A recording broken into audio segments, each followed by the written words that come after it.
Welcome to the deep dive. Today we're getting into a really compelling framework. It comes from these source materials called opolarities. And it's unusual. It looks at physics, philosophy, and even poetry as like different ways of seeing the same thing. A unified idea of coherence. So our mission here is to take this material, it's dense, but quite beautiful, and kind of distill the operating manual for how balance works in the universe. We're really going to focus on that constant dynamic, between two opposing forces. And crucially, that often missed third element, the bridge, maybe, that provides the stability. Stability for any system, really, whether it's a galaxy or just, your own thoughts, how they thrive. Right. And that framework, I think, is why this deep dive is so relevant for you listening. We're not just listing definitions here. We're digging for the structural insights. This O polarities material, it really gives a clear roadmap, helps understand why some systems work so well, physical systems, biological, social, even psychological ones. Why do some gain resilience, compound their energy, while others just stagnate or fall apart, scatter, really? Okay, let's unpack that structure then. The source says basically everything in the universe moves between two fundamental tendencies.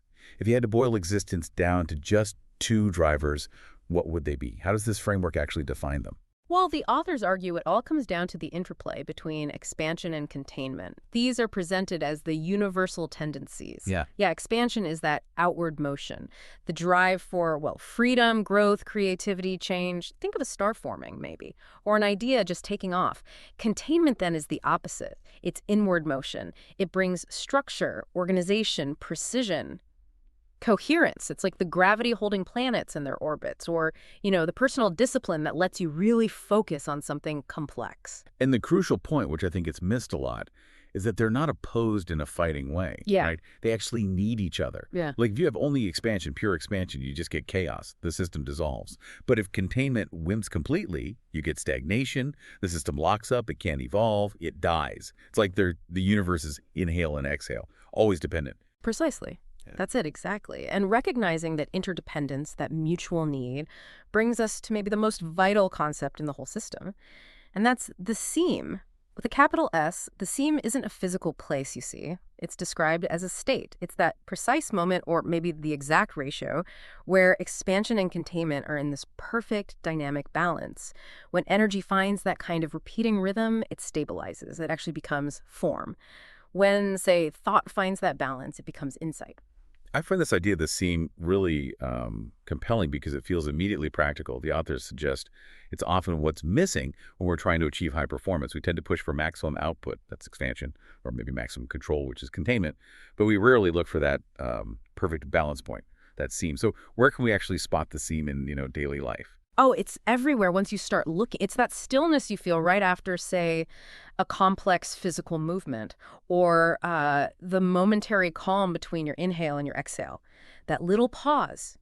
It lets the whole system reset itself. In how we behave, it's maybe at the moment after you've been really deeply focused, that's containment, and suddenly, boom, the solution appears. The insight, that's expansion. That clarity where your action and your reflection are perfectly aligned, that is the experience of the seam. Right. And this is why it matters structurally, getting back to the why. Systems, galaxies, communities, maybe even just your own well-being, they only stay coherent. They only hold together through this dynamic rhythm.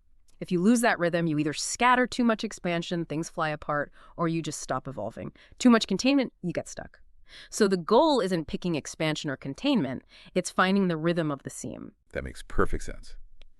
And it leads us right into another key principle, which the source calls the law of two that births the third. I was a bit surprised, actually, by the emphasis on the number 3. If expansion and containment are the core forces, why isn't it just a simple back and forth, a pendulum swing? Why the third element? Well, that's where the real magic happens, you could say. Two forces alone, your expansion and containment, they can only really swing back and forth. They define a straight line, constant change, or maybe constant reaction. But the instant you introduce that third stabilizing influence, the seam of the movement is allowed to curve, to arc. And it's that curve, that arc, that actually creates structure. And structure is what allows for continuity, for pattern recognition, and ultimately for memory to form. The O language, as they call it, gives us specific terms for these roles. Expansion, the unfolding tendency, that's PRO, denoted by pi, actually. Containment, the shaping tendency is Kion, denoted by phi. And the seam, that balance point connecting and translating them, is sigma, the Greek letter R. Okay, I like that framing, unfolding and shaping. That makes the relationship much clearer than just, PRO and con. And if you look around, this triadic pattern, this three-part structure, it really is everywhere, like in physics, right? Mm. You have expansion. The initial speed of matter may be plus gravity, which is containment. And that equals a stable orbit, the seam. The orbit is the third thing, the structure that holds the pattern together, or biology. Growth is expansion. Cell walls provide containment. And the result, homeostasis, Yeah. the stable internal environment. That's the seam again, the structure stabilizing the change. Exactly. And the authors use this wonderful analogy of the tree. It's really memorable. The roots hold the earth. That's E-O-N, the containment. The branches reach for sunlight. That's PRO, expansion. And the trunk carries the balance. It translates between roots and branches. That's the seam, sigma.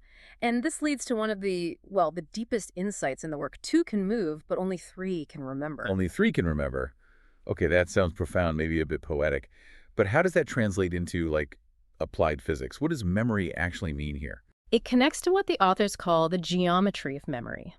Think of it like this. If two forces just define a straight line, like a transaction that happens and is gone, then introducing the seam allows the system to draw a circle, a stable, curving, repeating pattern. That enduring pattern, that repetition, is what we perceive as rhythm, as pulse, as form. So memory, in this view, isn't just recalling the past. It is the pattern that persists through time. Consciousness itself is even framed as the seam becoming aware of its own rhythm. If a system can't stabilize that tension between PRO and con, between expansion and containment, well, it has no pulse, no structure, and therefore no memory. It just scatters before it can even record its own existence. Okay, let's try and ground this. We've gone from physics and geometry to memory and consciousness. Now the source makes another big jump. It introduces the Theo lexicon, describing it as the physics of empathy. That feels like a huge leap. How do we get from universal stability to, ethics and human relationships? It does seem like a leap, but the connection they're making is... well, it's direct, actually. The argument is that human relationships are systems. And like any system, they need coherence to survive, to thrive. So what creates stability in a galaxy, this idea of reciprocal force, is fundamentally the same thing that creates stability in a conversation, which is reciprocal understanding. This lexicon, it just gives us specific terms, a language, to diagnose the health of that human system, the coherence of it. For instance, they talk about the self in relation to the whole system. There's the O-self, that's the individual self, but one that's aware it belongs to everything else, aware that its choices ripple outwards, affecting the whole field.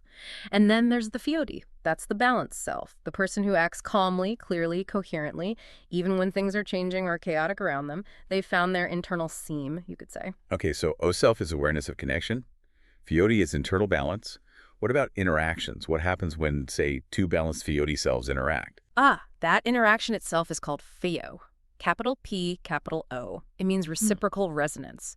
It's that state when you're listening so deeply, really translating the other person's perspective so fully, that genuine understanding emerges between you. It's not just taking turns talking, it's actively creating shared coherence, a shared seam, almost. It really clarifies it. Pheo is the goal for interaction. Now let's get practical, especially when things are difficult. There are two other terms that seem super relevant today, infiote and effipiode. They sound related but opposite. They are. Infiote, that's I-N fiote, is described as willful rest. It's self-regulation, but achieved through stillness. It's that conscious choice to pause, to reflect before reacting. It's about restoring your own internal seam. It acknowledges that containment, rest, reflection has to come before you can have sustainable expansion or action. And the opposite, the often destructive pattern, is effipiot. A-P-H-I-piote. This is fragmentation. It happens through overextension, through exhaustion. It's that state of constant output, constant distraction, maybe constant giving without ever taking time for that infiote, that restorative pause.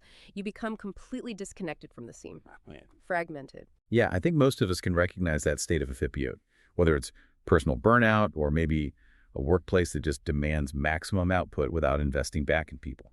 The power of having this word, this concept, is that it lets us diagnose it. If a team or an individual is stuck in effipiot, they are, structurally speaking, fragmenting. They're losing coherence. So the core message seems to be, if we align ourselves with these Pheo ethics, valuing that reciprocal resonance, that Pheo interaction, and also that willful rest in Fiode, we're basically aligning our inner lives with the fundamental physics of the seam. That's precisely the argument. Empathy is coherence. Coherence is accuracy. Ethics is applied physics. That's the direct quote almost. The moment you act without that reciprocity, without that balance, you introduce dissonance, noise, and the system starts losing energy, losing coherence. If you're operating in a Fiat state, internally balanced, your actions tend to be accurate. They align with reality, with your true intentions, because you're connected to that stable center. Speaking of energy loss, let's look at the math of it. The source introduces the equation of reciprocity, RP. This isn't just about being fair, is it? It connects back to conservation laws. That's right. It's about cycles. Energy, information, value, it all has to cycle through a system for it to be sustainable. The equation of reciprocity, RP, is a way to measure the health of that cycle. So if a system could be a conversation, your body and economy gives back more coherence, more energy than it takes in, then RP is greater than 1. That system is amplifying the field around it. It's generative. It's creating surplus resilience, surplus coherence. And that seems like the key strategic insight, maybe for leaders or even just for ourselves. How do you consciously aim for an RP greater than the 1 in your interactions, in your work? Well, think about leading a team. If you're constantly recognizing people's contributions, investing in their growth, making sure people have time for that restorative pause, that infiot, then you're likely operating above RP1. The whole system gains momentum, gets stronger. But conversely, if RP falls below 1, fragmentation starts. Energy is being extracted faster than it's restored.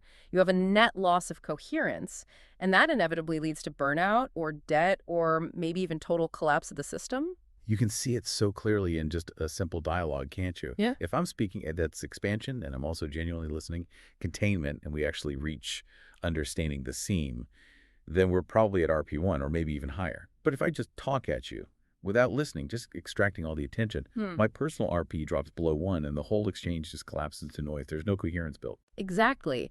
The universe, fundamentally, doesn't seem to tolerate extraction indefinitely. A system has to conserve coherence to survive. And that's why the authors link stability and ethics so directly.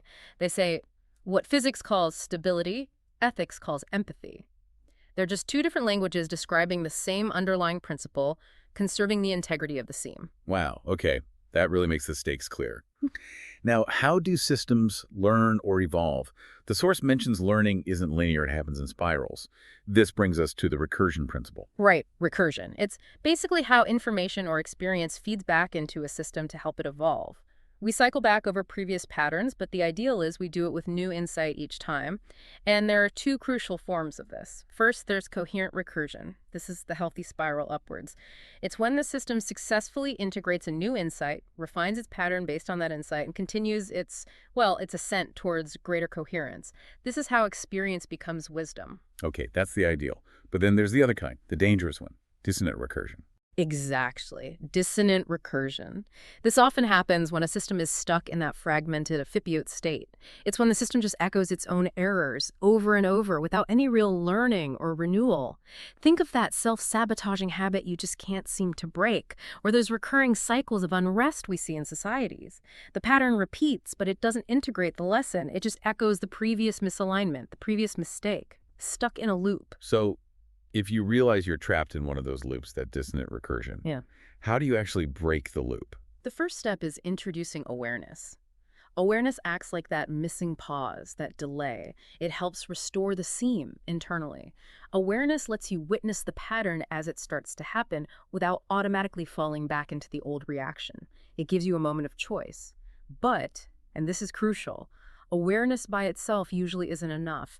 That realization, that moment of clarity, has to lead to action, to what the source calls PHIOS restructuring, P-H-I-O-U-S restructuring.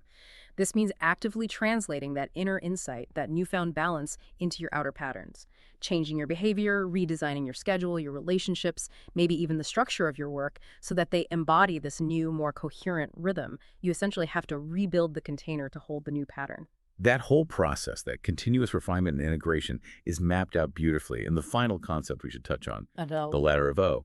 But we need to be really clear here. This isn't like a corporate ladder, is it? It's not a hierarchy in the usual sense. Absolutely not. That's a key point. The ladder of O is described as a spiralic ascent. That means every step, every rung, integrates the lessons and the substance of the ones below it. True progress, in this view, isn't about rising above things, especially not the material world. It's about achieving greater harmony, integrating complexity at a higher frequency of coherence. The rungs themselves just illustrate this progression. They start with matter raw potential, pure expansion maybe, and move up through structure where containment comes in. Then life, mind, culture, eventually reaching consciousness, defined as awareness of awareness itself. Each level is fundamentally defined by its increasing capacity to integrate and hold that dynamic balance of the seam. More complexity held more coherently. So the core lesson isn't about escaping messy reality, escaping matter. It's about learning to matter differently. It's about integrating more coherence into whatever system you're part of, whether that's your own body, your family, or your culture. Awareness refines itself through the friction of reality, not by trying to escape it. Precisely. And you see how the levels are interdependent. If a system fails at a higher level, say culture, maybe through widespread opioid, or an RP consistently below 1, that failure tends to cascade downwards. It creates disorder in mind, life, even structure. So the ascent requires coherence across all levels working together. This has been, wow, a really fascinating journey. From the physics of stability right through to the ethics of our relationships. This deep dive really shows that the universe seems to sustain itself through this constant cycle. O expands, O contracts, and somehow O remembers through that seam. And that rhythm isn't just out there in space. It's in every atom, every thought we have, every action we take. Even just breathing, you're participating in the exact same fundamental pattern that spins the galaxies. The takeaway feels pretty clear. The universe doesn't keep going by achieving some kind of rigid, static perfection. It sustains itself by inviting our continuous, coherent participation. We're part of the process. We are the process, in a way. And perhaps the ultimate point, the realization of the seam, is when the universe, through us, through consciousness, becomes aware of its own integrity. And that integrity isn't just given, it's something we build moment by moment. So maybe the final thought for you, the listener, is this. If coherence truly is the fundamental law of survival and thriving, how can you consciously ensure that your daily choices, your habits, the systems you design and participate in, your personal routines, your professional structures, how can you make them practical exercises in coherence as a way of being? How do we practice this day to day?